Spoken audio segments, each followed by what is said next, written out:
Frères et sœurs, nous sommes à la crèche. Oui, vraiment, depuis les extrémités du monde, nous venons pour adorer notre Seigneur qui prend chair, et humblement nous nous prosternons et nous nous mettons avec confiance devant la grandeur de son pardon.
Gloria in excelsis Deo.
Prions le Seigneur.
Et un bœuf. Jésus ouvre les yeux pour la première fois, un âne et un bœuf. Voilà les deux regards que Jésus croise. D'où cela vient-il? Comment sait-on qu'il y avait un âne et un bœuf dans la crèche de Bethléem? Où le bœuf, c'est assez logique puisque nous sommes dans une étable. L'âne, c'est probablement celui que Marie a dû emprunter pour faire la route qui l'a menée de Nazareth, au nord de la terre, jusqu'à Bethléem, à 6 kilomètres au sud de Jérusalem. Mais l'âne et le bœuf, on les retrouve également dans l'Écriture. On les retrouve au tout début de ce magnifique livre qui est celui que nous avons entendu en première lecture, le livre d'Isaïe. Et voici ce qu'on entend. On nous dit l'âne, non, on commence par le bœuf. Le bœuf connaît son propriétaire et l'âne la crèche de son maître. Et voici qu'Isaïe rajoute, oui, mais mon peuple, lui, ne me reconnaît pas.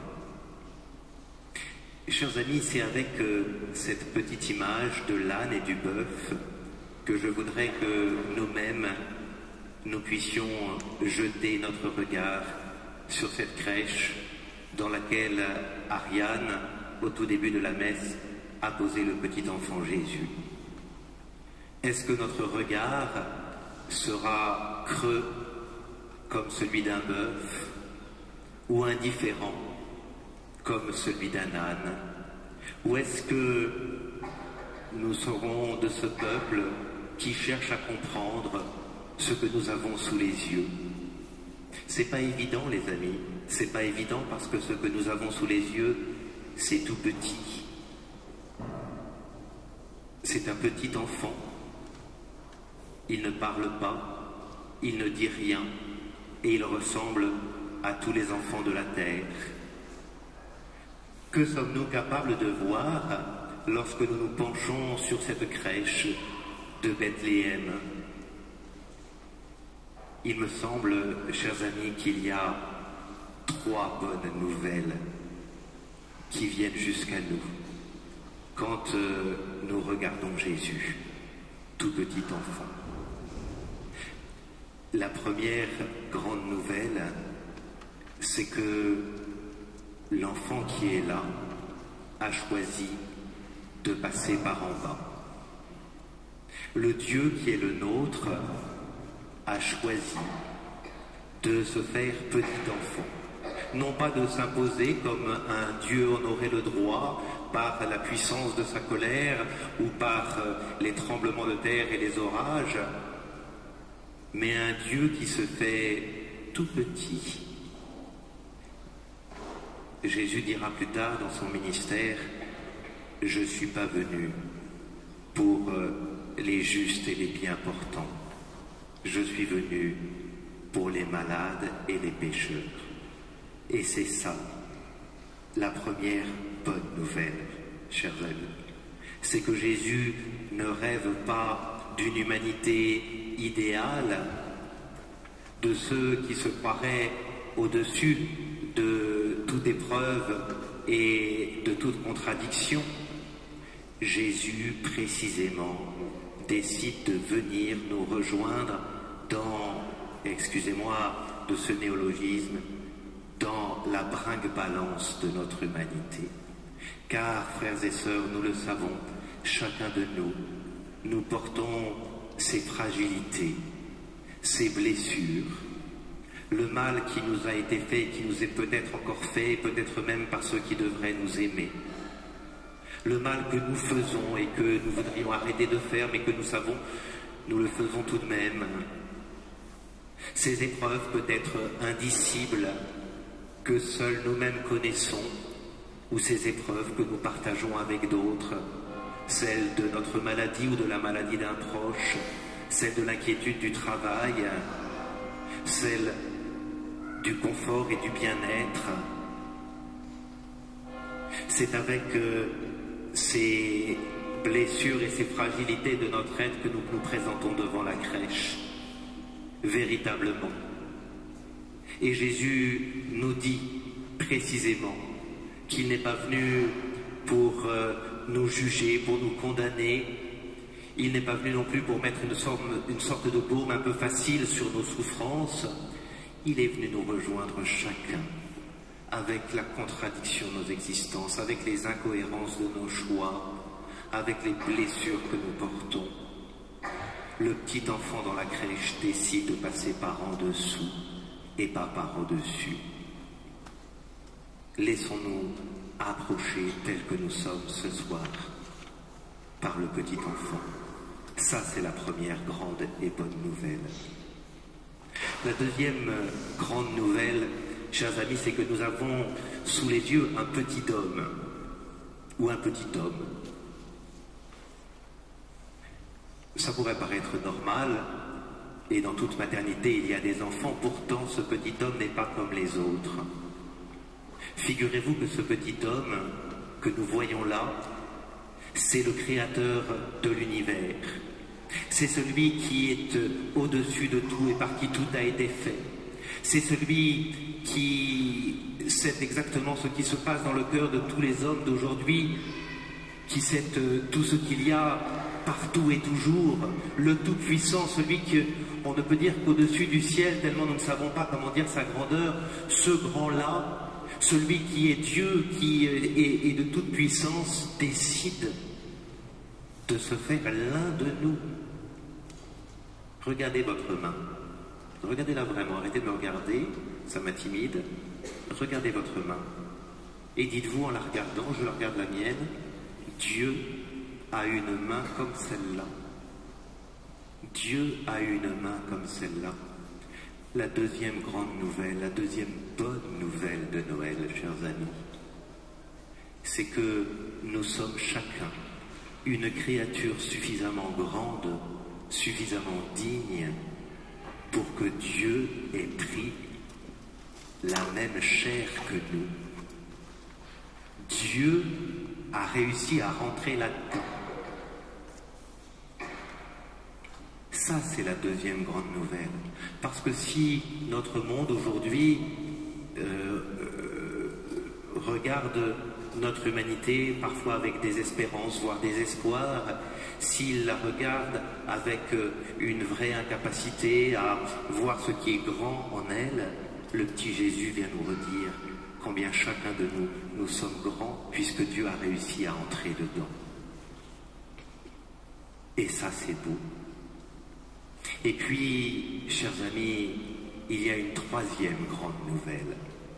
C'est que ce Dieu qui vient nous prendre jusque dans la petitesse de nos êtres, ce Dieu qui vient partager notre humanité jusqu'à rentrer dans notre chair, ce Dieu décide que cette présence charnelle, elle n'est pas réservée à ceux qui, il y a 2000 ans, à Bethléem, ont pu le voir naître, ou quelques années après, au bord du lac de Tibériade, ont pu le voir vivre. Cette présence dans la chair véritable, cette présence réelle, dans la foi, Jésus nous la laisse. Parce que figurez-vous que ce petit enfant que j'ai juste derrière moi, on l'a placé dans une mangeoire. Et que cette mangeoire, elle est à Bethléem. Bethléem, en araméen, en hébreu, la maison du pain. C'est quand même incroyable que la première fois où Jésus a été placé quelque part, c'est dans une maison du pain et dans une mangeoire, comme s'il devait se donner à manger. Mais oui, Jésus poursuit le mystère de Noël à chaque fois que nous célébrons la messe. Il va être présent sur cet autel, dans la mangeoire de cet autel. C'est tellement vrai que dans les icônes anciennes, vous avez peut-être vu ça, toutes les nativités que vous voyez, on a Jésus placé sur une sorte de cube. On se dit, mais c'est bizarre, ça ne doit pas être très agréable pour un enfant d'être placé sur un cube. Ça n'est pas un cube, c'est un autel. Les chrétiens ont compris très vite que quand Jésus se faisait chair une fois pour toutes à Bethléem, ce mystère se poursuivrait à chaque fois que nous célébrerions la messe. Tout à l'heure, nous allons nous approcher de l'autel pour recevoir l'Eucharistie, pour recevoir l'hostie. Dans cette hostie, c'est Jésus qui est là présent. Ce Jésus qui va venir en nous, qui va nous transformer en lui. Ce Jésus qui ne nous trouve pas suffisamment indignes pour le recevoir, mais qui au contraire descend jusqu'à nous dans notre indignité et dans notre imperfection. Et ça, c'est la bonne nouvelle de Noël. Alors voyez-vous, nous sommes ce soir ici avec les paroissiens de Saint-Germain-l'Auxerrois et puis bien au-delà, tous ceux qui auraient peut-être voulu être à Notre-Dame ce soir. Et bien Notre-Dame, c'est ici ce soir, parce que Jésus donne sa présence partout où il veut. Que nous puissions ce soir entrer avec intériorité dans ce mystère de Noël, où Jésus vient prendre notre chair, ici et maintenant. Il vient nous donner sa chair, ici et maintenant. Amen.